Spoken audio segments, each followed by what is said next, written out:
Welcome to Under the Sisterhood, where we honor female experiences. During each episode, I will have intimate conversations with women of all ages to get under the hood of their individual journeys through womanhood.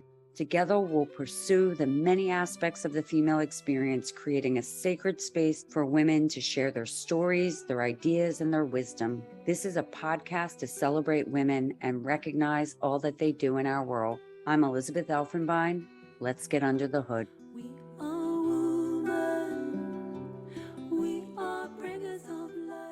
Today, I'd like to welcome and honor Georgia Blatchford. Georgia is a daughter, sister, friend, artist, writer, advocate, teacher, business strategist, life coach, a mystic energy healer, and embodiment teacher who is passionate about self-expression and empowerment. She's a certified yoga teacher and Reiki healer with many passions and offerings, including tarot, energy healing, astrology, tantra, kundalini, and plant medicine. She left a 6-year finance career to pursue her passions and her purpose, and it lights her soul on fire to be in the work of guiding women and men towards their soul's alignment. I couldn't be more delighted to be getting under the hood with Georgia today, who happens to be my daughter. Yeah, I'm so excited. Thank you for having me, Mom. It's an honor to be on the podcast with you and to be a part of this really meaningful project. Oh, thank you. My heart is just so full right now and so curious. It's so curious to have this discussion with you. So why don't we get going? Let's go. Okay. This is a big question. And I'm really curious to hear your answer. What does being a woman mean to you, Georgia? Being a woman means everything to me. I find it such a gift to be a woman in this lifetime. To me, women are the keepers of the earth's wisdom, right? The earth is a feminine spirit, Mother Earth, we call her. So to be a woman is to be the human embodiment of the spirit of the earth. And to be a woman is to be strong and soft, to be creative. And women are really the source of all creation on this planet. All creation, all existence starts at the womb, right? So to have that knowledge is to be alive and in the power of womanhood. So it's a huge honor for me. That is so beautiful. There's nothing I'm gonna poke at or whatever. I'm just feeling so like sort of like wow. Of course not surprised at all. So this next question I think is a really interesting one because you are 28 years old and you've had, your female experiences since then, since you were born. So if you could tell our audience about your female experiences, and it can go back to whenever, what you felt. And then the second part of the question is, and at what inflection point, was there a moment when you began feeling like a woman? Those are beautiful questions. I'm actually going to start with the second part of that question. I think I became aware of my womanhood and the fact that I was a woman when my body started to change as an adolescent. And a lot of my experience of feeling, of growing into that, growing into a woman had a lot to do with the way the world responded to me, the way the world interacted with me, and the way that I interacted with the world. It wasn't as much of an initiation as much as something that was residual to growing up and having my body change, starting to get attention from men in particular. And I think a lot of, I think that's something that is missing in the West, almost initiating girls into womanhood, and something that we can talk about later. So a lot of my awareness came from, just the way that I interacted with the world. And for a long time, I really took to heart and really cared about the attention and affection and approval that I was getting from the outside world, particularly men. So that was a big part of my initiation into womanhood, to be honest. And um, at the start of my career, I was working in finance in New York City, and I was very aware of gender dynamics at that time. So I just working at a large bank, I didn't see many women in leadership positions around me. And I found messages in that. It sent messaging to me. And what I realized later was that the stories I created around these circumstances were actually very limiting. And I was focused around the way that the world was treating me as a woman versus just being in my whole expression of who I am as a woman. So, yeah, you know, in my fullest expression as a woman, in my wholeness, in my fluidity, in the emotional and creative parts of me. So now, in my late 20s, there's been such a shift around my experience of womanhood. I'm so, so grateful to be a woman and to be in the discovery of how I can embody that even more and go even deeper into my knowledge and my embodiment of femininity and what it means to be a woman, and separate like my awareness of what it means to be a woman from the stories that seem so pervasive about how women should be feeling and what the limitations are imposed on women. So a big part of my experience is really trying to separate myself from those stories and just experience it fully in all of its pleasure and expression and expansion.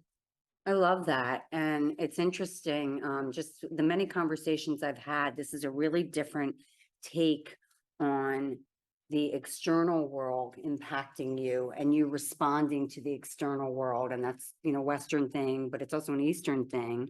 Women were, looking at the outside versus looking in the inside. So I think it's really interesting where you are today, and not just knowing this as a mother, what you're describing is you're really going inward and looking at yourself in a woman. So you want to talk a little bit about, like, if you look at it from that lens, because I think I love the way you express that. And I think that society puts all of these, I'm just trying to think about signs, messages, you should be this way as a woman. This is the way to behave. This is the way to be seen. This is the way to be acknowledged or have a voice. And everything is in a very controlled situation. So can you sort of explain like that dual dynamic and where you are today? For sure. I find that there are so many different extremes, and you see messaging directed in kind of very polar ways. So there's, oh, a woman should be docile, a woman should be the homemaker, which is beautiful and also grounded in tradition and biology in ways. And then on the other side, there's, women can do everything that men can do, and like women can be CEOs, which is 100% true.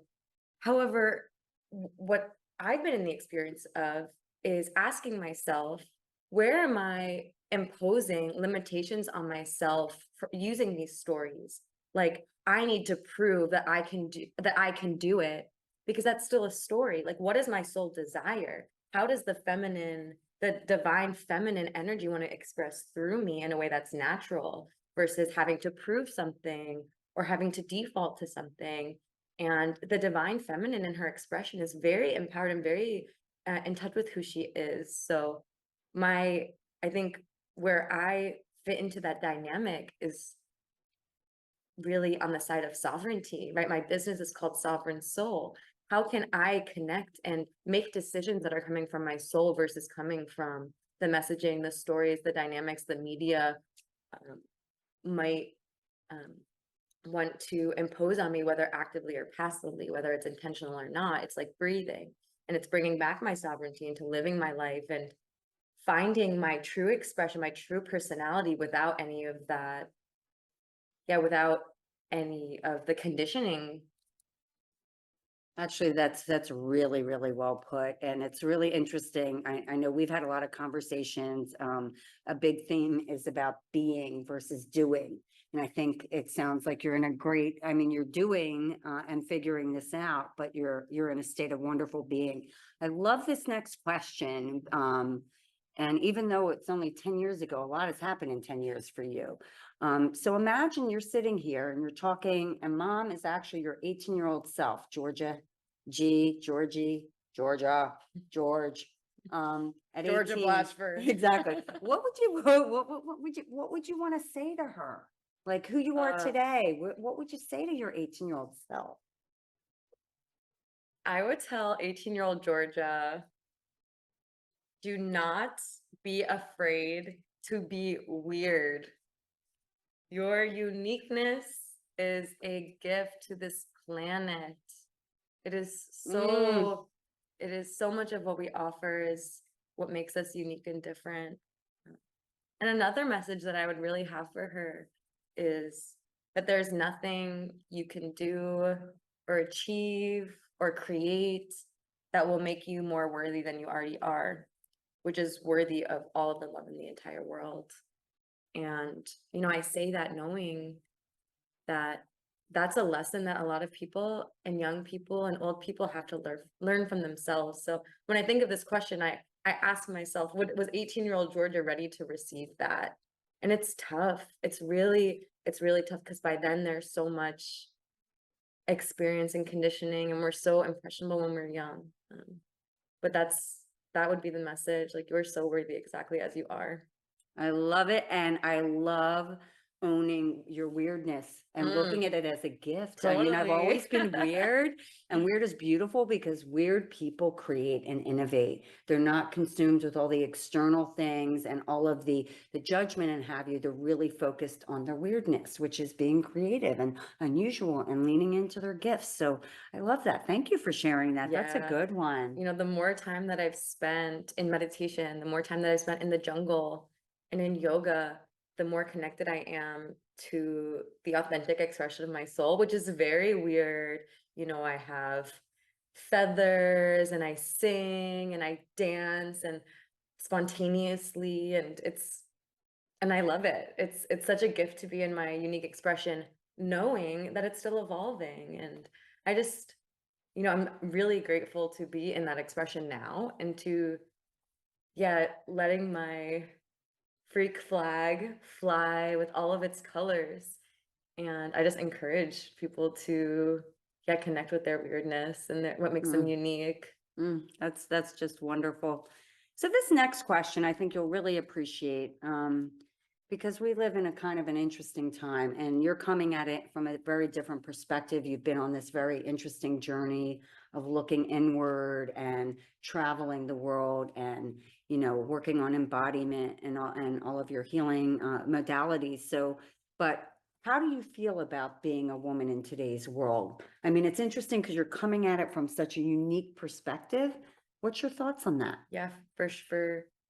I'd love to answer. Personally, I love being a woman in today's world. I truly, like when I connect with myself, I truly feel this big shift happening in the world. It has already started, like returning um, like humankind to embodiment of the soul, embodiment of the divine masculine, the divine feminine, and real connection to the earth, you know, Mother Earth, Mama Gaia. And it kind of seems like our only way forward as a collective, as a planet, is to experience this shift. And I believe that an integral, essential part of that is going to be the revival and passing of deep feminine wisdom in the planet, reverence for the earth, creativity, rest, like reverence for nature, love and kindness. Like these feminine qualities are going to be a huge part of that. And, accessing and sharing that deep ancient wisdom, like personally, I feel like a huge part of my purpose and my dharma on this earth is to guide women into, yeah, like guide women into the remembrance of their power as women in their love organs and their bodies, and yeah, harnessing what is intrinsic to who they are without the story, like that deep remembrance. And so I feel like it's a really important time for us to, yeah, connect in this way. And yeah, I feel like it's a big part of my mission here. Well, I'm gonna knock on wood, everybody. Yeah, you know the saying. I mean, I think, gee, I hope that Georgia's right. We certainly need it. We certainly need what you're suggesting. I couldn't agree more. So with that, and did you want to say something else? I'm sorry.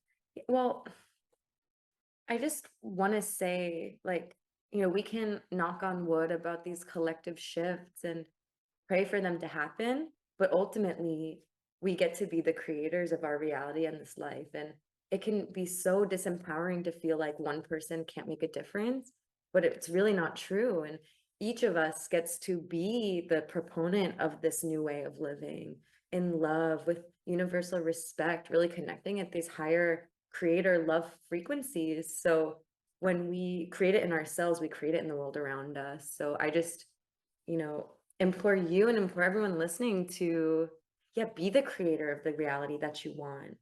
And even if that means changing your perspective on something or changing your mind, because, I think a lot of the narrative about women can encourage bitterness, but ultimately, I don't want to create a life for myself where I'm bitter.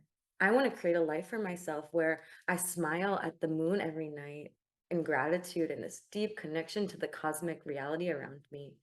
So, yeah, we all get to be creators. And especially as women, we're the most creative beings on this planet. So let's create in color. Let's create with textures and sounds and delicious smells. I love that. I take back my knock on wood because I am a creator. Anybody who knows Yes, me, I'm a you're one of the creator. most creative people I've ever met. So this next question really builds on that, and I think in some ways you've kind of answered it, but I still want to ask the question because you probably thought a little bit about it, which is, so with all this, feeling good about being a woman in today's world, but understanding the times we're in and the shift we need to make. How would you translate that into, like, if you could do something to make life better for women, where would you start and what would you do? Mm. So I think I would start with education and initiation for women starting at a younger age. So something that I missed in my experience was the initiation into my moon cycle menstruation, which in indigenous cultures and ancient traditions is extremely sacred time in a young woman's life. And so I would bring back this celebration of a woman's body developing.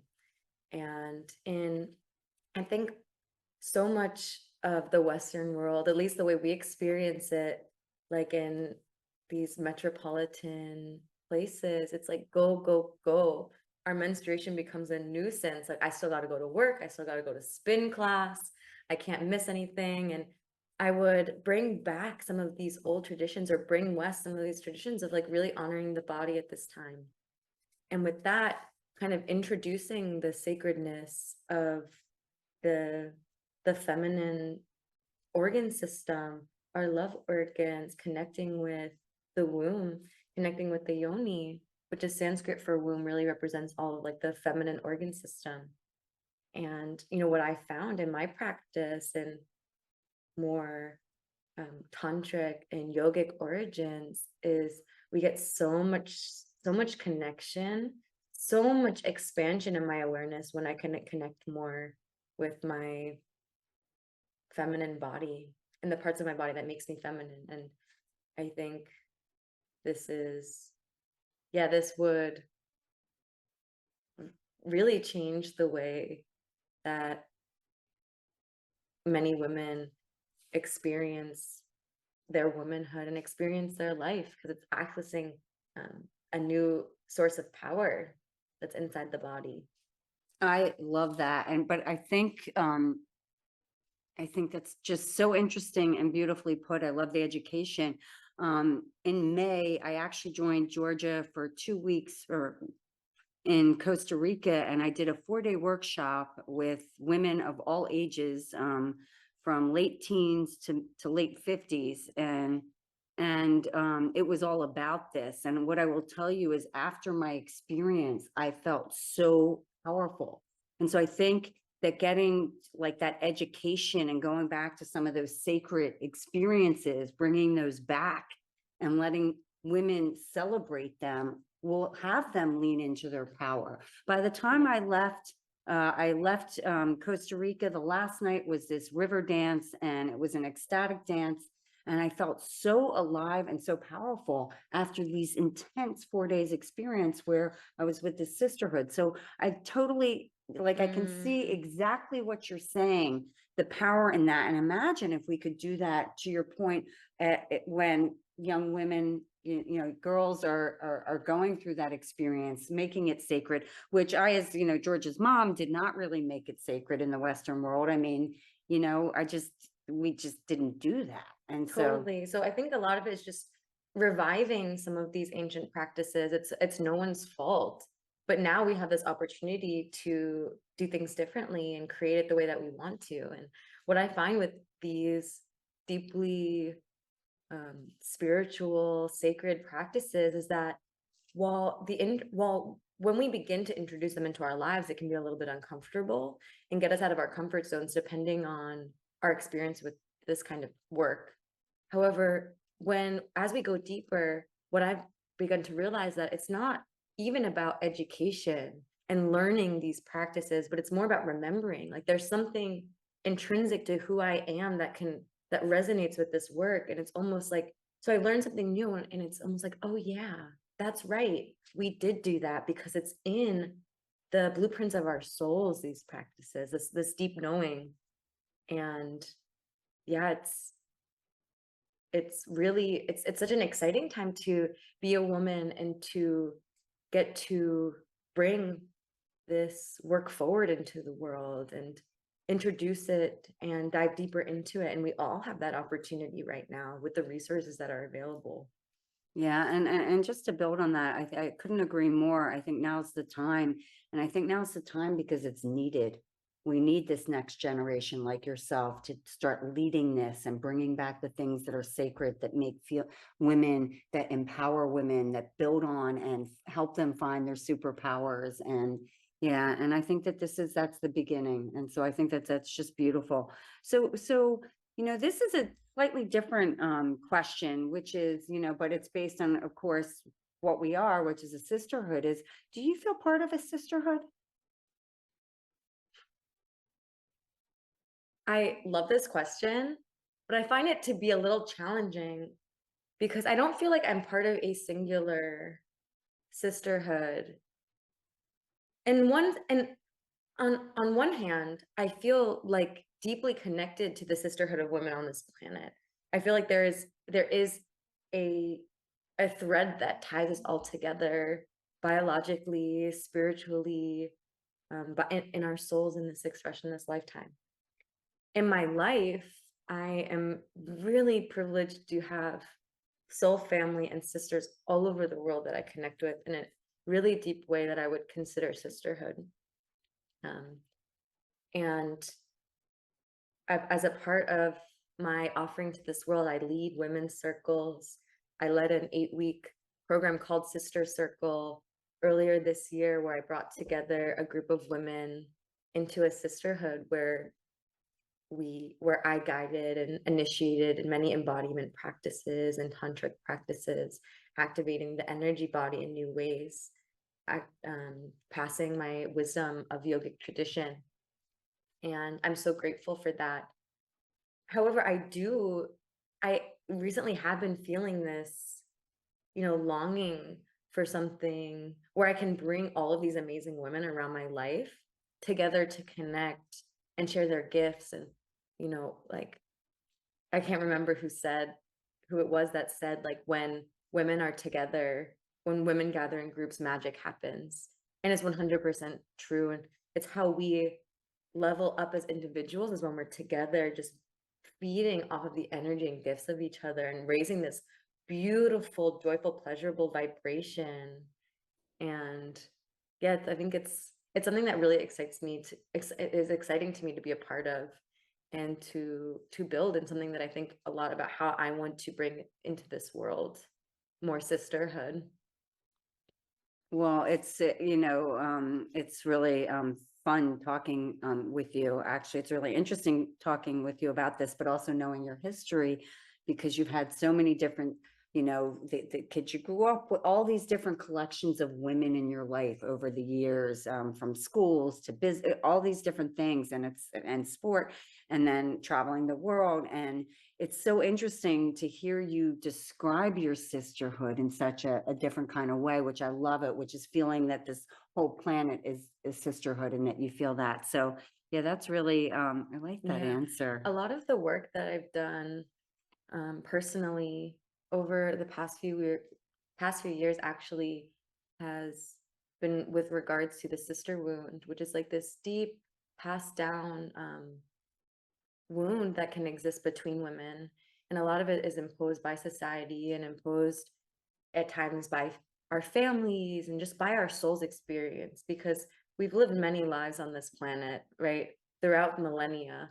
And so a big part of my lifetime has been healing the sister wound and starting to look at the women around me as family, sources of inspiration, looking at them in all their beauty versus finding them, um, versus looking at them as competition, which has been, and whoever's listening, if you say this isn't me, God bless you. But I encourage you to get curious on that. And where could you be looking at the women around you with more love?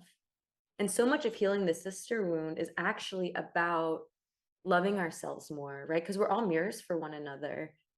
And so what I've realized is the more work that I've done on my own embodiment, my own expansion, I start to look around and say, oh my goodness, like, I'm surrounded by the most beautiful creatures that I could ever imagine. These women, they're creative, they are resilient, they are gorgeous, they are brilliant. And it's not a threat, but it's like, wow, look at me, and all of these incredible people around me. So I do think that a part of healing the sister wound is bringing women together to be in work and be in authenticity and to be in vulnerability. So when I lead women's circles, we'll do pretty deep personal work, but we do it in the container with other women. So as I'm going deep into my shadow, or maybe the limiting beliefs that are holding me back, that I've been carrying around for years, I can share that with a woman who I just met. And one, it allows me to go further into my expansion than I probably could have doing that work by myself. And it creates this immediate connection to the women around me, because now we're connecting over our true selves versus what is your background, where are you from, what work do you do. But it's like, no, like, this is the expression of my soul, this is what I'm afraid of, this is what I long for.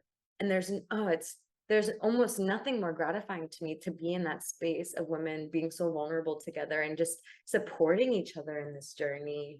It's so deep and such a visceral experience. That's beautiful, Georgia. Thank you. I mean, Yeah. that's really, really beautiful. So this next question is I think I threw it in there, but I think you'll like it, which is, what would you say your superpower is, Georgia? Oh, my superpower.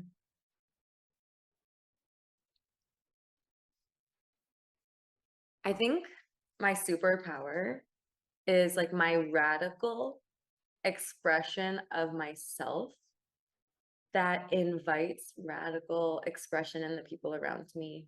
So I'm deeply passionate about bringing healing into this world. And I believe that what healing means is bringing people back into their true essence, their soul's authentic expression, and yeah, really guiding people through that transformation, helping them return home to themselves and really empowering people to be their own healers. Like, it's a huge honor to be in healership, but ultimately we are all healers. And I think my superpower is enabling the people around me to create the lives that they dream of by being the fullest expression of who they are. Well, that's just a wonderful answer, but I think what's really wonderful about it is like you're a living, breathing role model and mirror to that. So just being in your Mm. company, Mm. you feel it. You make people want to bring out their best selves, if you Thank will. you. And so it's just who you are. So it has always been somewhat innate, but I think that you continue to hone it in new ways. Can I ask a question? And this is poking a little because I'm more curious. How do you define the soul's expression? Like when you think about that, I think it's Mm. really helpful because you've mentioned that a lot. And I want to make sure I understand it the way you Okay. intend it. Okay. I feel like to answer this question, it's almost like we need to close our eyes, take a deep breath, let it out, and just kind of sink deeper into our our personhood, our soul here. And to me, my soul's expression is the way I yearn to shine and show up in the world, separate from all of the storylines, separate from all the expectations, separate from the traumas, the conditioning, the media. How do I show up? And this journey to the soul's expression is, like I mentioned, it's one of remembrance because it's intrinsic to who we are. But oftentimes as adults, I didn't really get into this work until my 20s. I started yoga in my teens, but it was in my 20s that I really went deeper into meditation and um yeah, my journey of soul discovery and ancient wisdom. And so connecting with the soul's expression was almost like meeting it for the first time. And then you start to realize that you're just embodying qualities that you had as a young child before things started to get different because of the institutions, like the education system, the media, things like that. So it's really, our soul's expression is just like how we want to, yeah, how we show up without um, all of the extra stuff that we don't need. And what I find is that when we connect more with that and our higher selves, right? How our soul wants to thrive on its highest path is like we're ageless. And it's, I'll take that. yeah, oh, for I'll sure. take I that. think the more I get connected with myself, the less I feel attached to like my identity becomes my soul and not what I look like or not what how old I am or what I do or where I go, but it's just like this vibration of like remembering like, oh yeah, this is what it feels like to be me.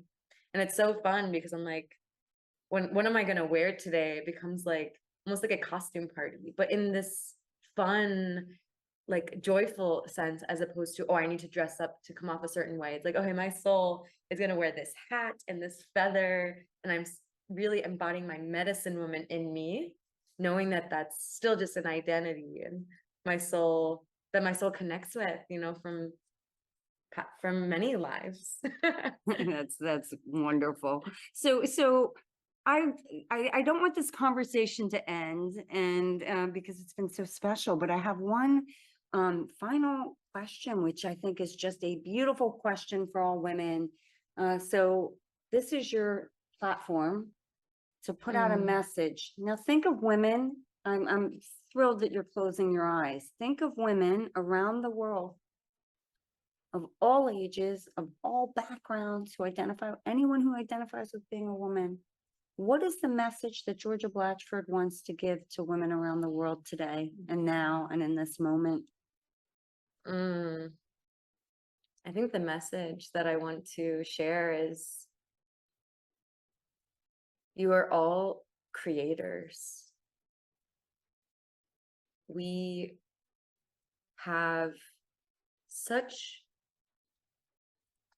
infinite power to create this world the way we want.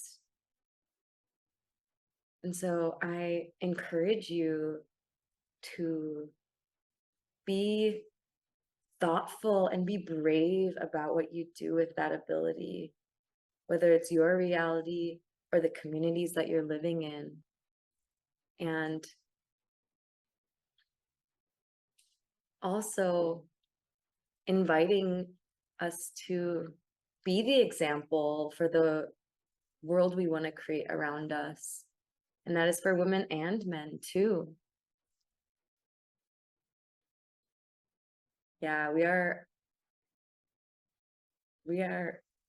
all healers, and we are all leaders, and we're all visionaries. And so my message to you is just reminding you. Well, that's beautiful. I think that's a great ending to this wonderful, very deep and soulful, no pun intended, but pun intended conversation. Thank you so much, Georgia. This has been such a gift as a mother, as your mother, to have this conversation with you and just to hear your thoughts on this really important subject of our female experiences and womanhood. Thank you. You're so welcome. Thank you, Mom. It's an honor to be here.